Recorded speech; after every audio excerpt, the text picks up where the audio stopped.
Okay, so this battle mace is just a reskin of the super sledge, right? And the super sledge is a terrible weapon because it gives away your position when you swing it.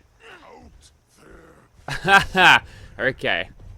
G'day, this is Captainoob, and this is a Junkie Super Sledge, just skinned up to be a battle mace with 40% more power attack damage and +1 agility, major and minor legendary effects respectively. So apart from bloodied, this might be one of the highest damage super sledges that you could possibly grab. I guess instigating power attack damage could do more, but that's situational. You're going to get that damage 100% of the time, provided you've got all of the addictions boosting your damage. So we're doing 209 and 14 ballistic and energy damage respectively, which off the bat is not too bad. Remember, I've got twisted muscles on this character, so compared to my other strength build, this is doing a lot more damage off the bat, which is good, because you kind of want to do as much damage as you possibly can with these weapons, because they're big and slow, and having something take multiple hits is quite a pain.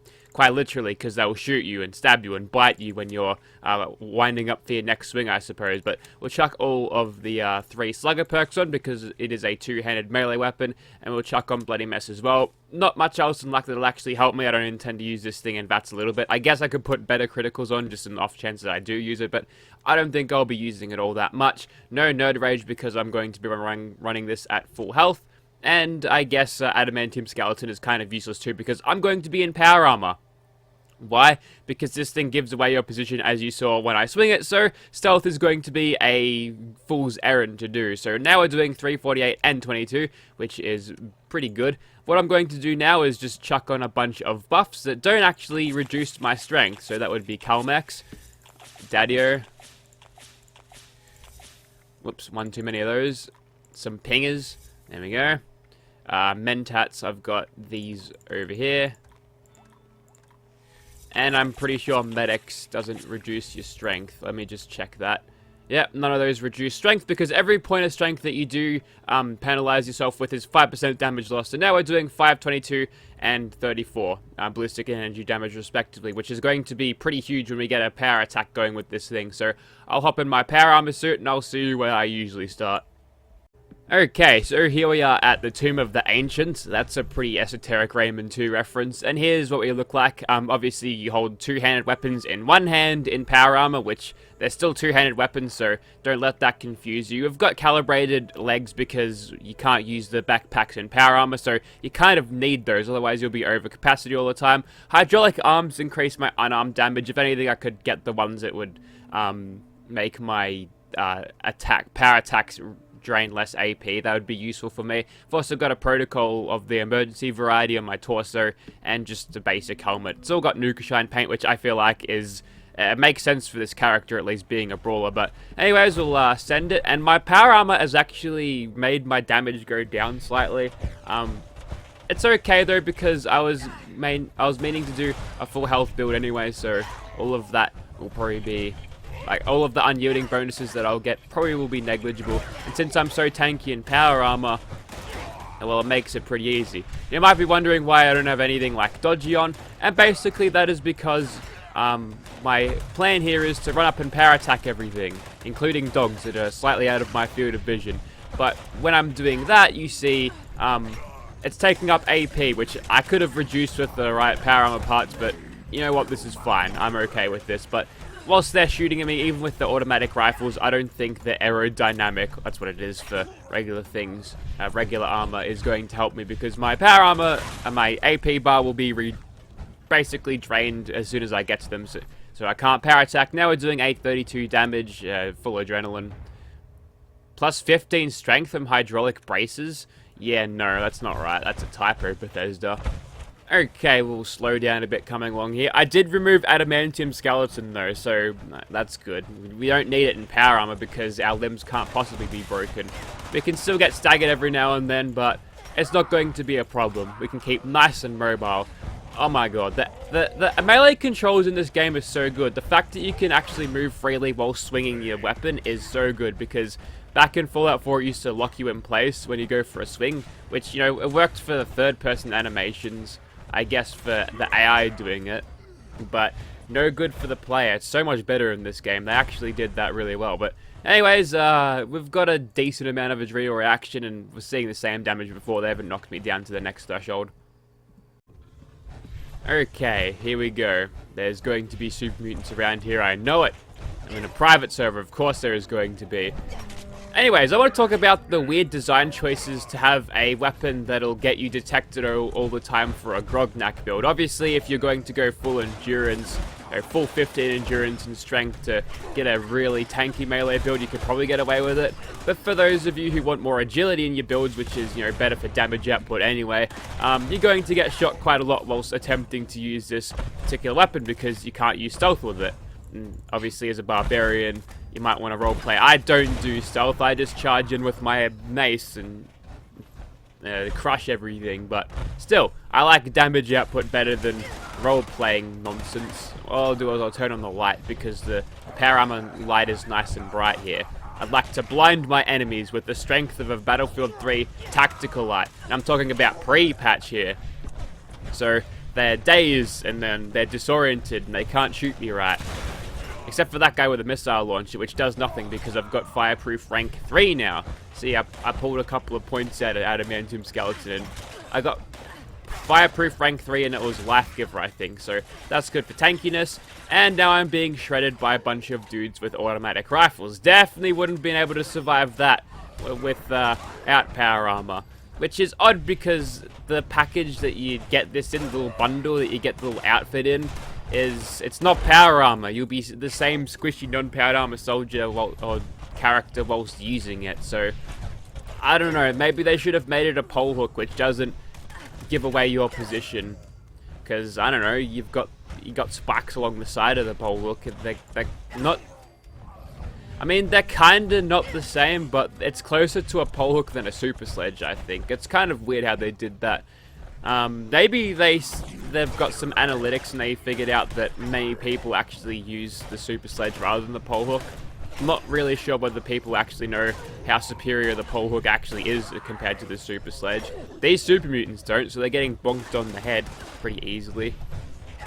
But yeah, I feel like using a pole hook would mean we can actually use the thing with stealth, or maybe they could just double back and not make the super mutant or the super sledge give away your position every time you swing it. That'd be a good idea.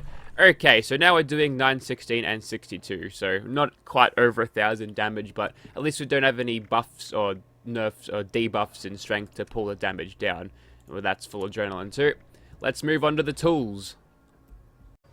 Okay, so what I could probably do here is, I don't know, pull either Martial Artist or Incisor to get blockers, so I'm even more tanky versus the ghouls, but I'm thinking the 50% damage reduction versus everything from my power armor will be quite enough, especially if I sit in a spot. Although, I might get killed due to damage over time. We'll have to see how this pans out. Or rather, Life Giver will just heal me. It kind of does that. Watch the, you're gonna have to start swinging faster than that. We're being overwhelmed here. Okay, apparently we actually need to be on the move here. I killed that guy even though he was behind me when I actually made the swing. That's useful. Back away, tools. Liking the headshots that I'm getting. Obviously, the power attacks here are kind of useless. If I want to do one for the lols. Ha ha ha! 5,100 damage. Yeah, I think he's dead after that for sure. Whether it's good enough to be queen tested, probably not. I'd much rather have a bloodied one. A bloodied power attack pole hook so I can use the sneak multipliers. But even then, it kind of sucks trying to use this against the Scorched Beast Queen. Especially when all of the attention's on you, due to whether the Scorched Beast Queen sees you or whether the little ads get right at you and then automatically tell you where you are, or tell the queen where you are. But I'm not really sure whether this thing would be good enough. Obviously, the extra armor piercing that you can get out of the pole hook with its extra barbs is super useful for damage output too. This thing just doesn't get it because, well, it's just a flat surface hitting stuff. It'd be cool if you could, like, I don't know, put a little bit of a spike on the front of the hammer there so you get a little bit of armor penetration.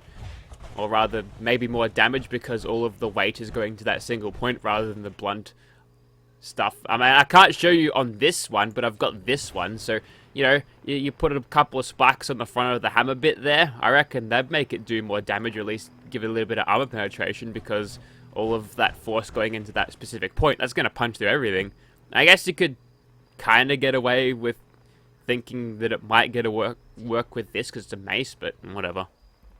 Okay, I'm gonna set a personal challenge for myself. If I can one-shot Swan with this thing, obviously a power attack to the noggin will probably take him out. We'll have to see how we go. Normally I wouldn't do this all stealthily, but since it's the one guy, and if it only takes one swing, I'd be able to get the sneak multipliers, and, you know, I don't have Ninja here for nothing, so... Damn it! He saw me, because I swung, and then he instantly knew where I was before I actually swung the thing. Well, screw it. I won the challenge anyway. He didn't hit me. I make the rules here.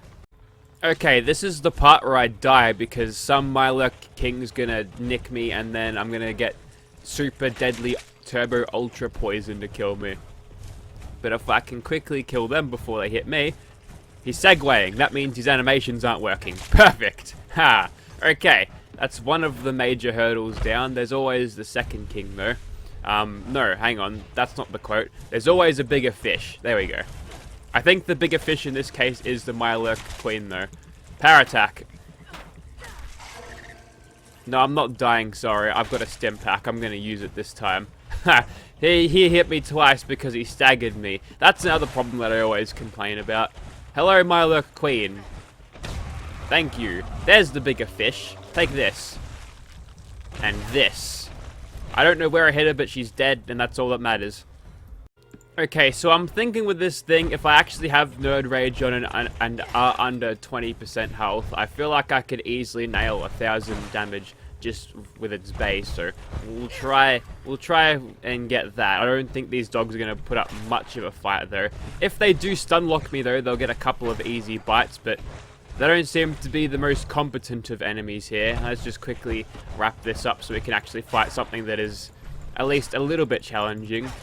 Although they've got a pretty nasty disease that they carry. They give you Shell Shock, which is the same thing that Death Claws give you, and it makes your AP drain when you get attacked, which is, you know, particularly bad for this weapon because if you want to do a lot of damage with it, it's going to cost you a little bit of AP, and if they're shooting at you all the time, you're going to have no AP. So, you know, same sort of thing. Same sort of reason why I didn't use something like Dodgy, because I knew that I wanted to have as much power attack action points as I possibly could per encounter. So, you know, trading a little bit of tankiness for a little bit of offense is never a bad thing. Okay, so surely at this point I'm gonna get myself under 20% health. If I let these guys attack... Wow, he's really late to the party. That's one of the dumbest enemies I've ever bloody seen. Obviously what I'm gonna do here is use my shotgun to bring them to the ground, and then I'm gonna just shoot them and whack them with my stick until they're dead, but getting hits on the wing that's the fun bit. I've nailed his torso. I may have gotten his wing as well. Looks like he's coming in for the landing. Switch back to the sledge. I have picked up some disease. What is it? Rattle hands with ranged weapons. That's okay. That doesn't apply to us. Bonk him on the head. Almost killed him in one. We'll keep on going. And he regenerates his limbs as well as his health bar too. Let's not forget that. Not really good in crowd control. This thing is too slow. Would probably want to take a... Honestly, you probably would be better off with a swing speed thing all the time. I mean, the power attack damage is pretty good, but... I mean, you can make pretty good use out of it, but I'm thinking that swing speed is overall better. Because you already got the damage, right? See if I can't one-shot this guy.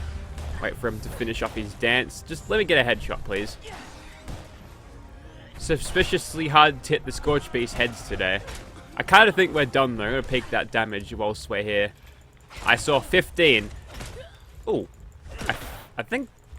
What was that explosion? Did they shoot my fusion core? You bastards. Give that back.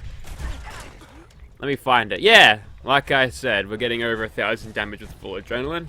Just over 1,100, so... That's not a terrible drop. Too bad it's 1 star though.